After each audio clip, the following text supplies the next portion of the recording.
So അപ്പോൾ ഇപ്പോൾ വയനാട്ടിൽ നടക്കുന്ന സംഭവമൊക്കെ നിങ്ങൾ അറിഞ്ഞിട്ടുണ്ടെന്ന് വിചാരിക്കുന്നത്. സോ ഈ മഴക്കാലം തുടങ്ങുമ്പോൾ എല്ലാവരും തന്നെ പ്രാർത്ഥിച്ചിട്ടുണ്ട്. സ്കൂളിൽ പോകുന്നത് ഞാൻ തന്നെ പ്രാർത്ഥിച്ചിട്ടുണ്ട്. എന്താണ്, നല്ലൊരു മഴ പെയ്യുമ്പോൾ സന്തോഷമാവും നമുക്ക്.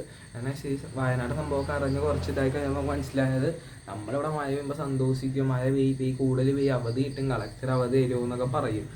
പക്ഷെ നമ്മുടെ ഇവിടെ മഴ പെയ്യുമ്പോഴും വേറെ കേരളത്തിൽ പല സ്ഥലത്തും മഴ പെയ്ത ഒരു ഉരുൾപൊട്ടി എത്ര പേരാണ് മരിക്കുന്നത്. അപ്പം നമ്മളിപ്പോൾ ഇങ്ങനെ കിടന്ന് പ്രാർത്ഥിക്കുന്നത് മഴ പെയ്യുന്ന അവധി കിട്ടും, എന്നാൽ ക്ലാസ്സിൽ പോകണ്ട, അത് പോകണ്ട എന്നൊക്കെ പറഞ്ഞ്.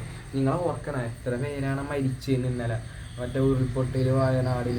പക്ഷെ നിങ്ങളൊന്ന് ആലോചിച്ച് നോക്കുക അവിടെ എന്തൊക്കെയാണ് സംഭവിക്കുന്നത്. നമ്മൾ പ്രാർത്ഥിച്ചുകൊണ്ടായിരിക്കില്ല, പക്ഷെ എന്നാലും നമ്മൾ മനസ്സ് വിചാരിച്ചില്ല മഴ പെയ്തെങ്കിരുന്നത്. അപ്പം അങ്ങനെ ഫുള്ള് അവിടെ ഇതാണ് കേസ്. അപ്പം നിങ്ങളെന്നെ വയനാട്ടിൽ അകപ്പെട്ടവർ ഇപ്പം തന്നെ കുറേ പേര് മരിച്ചിട്ടുണ്ട്. അപ്പം ഇനി ബാക്കിയുള്ളവർ രക്ഷപ്പെടാൻ വേണ്ടി നിങ്ങളൊന്ന് പ്രാർത്ഥിക്കുക. അപ്പം എന്താണ്, എല്ലാവരും തന്നെ പ്രാർത്ഥിക്കുക. അപ്പം ഞാനും പ്രാർത്ഥിക്കുന്നുണ്ട് അവർ രക്ഷപ്പെടാൻ വേണ്ടി. കുറേ പേര് എത്ര കുടുംബങ്ങളാണ് അതിൻ്റെ അടിയിൽ പെട്ടുപോയിരിക്കണം. വേറെ ഒന്നും പറയാനില്ല. അപ്പം എല്ലാവരും മാക്സിമം വയനാട്ടിൽ പെട്ടുപോയ ആൾക്കാർക്ക് വേണ്ടി ഒന്ന് പ്രാർത്ഥിക്കണം.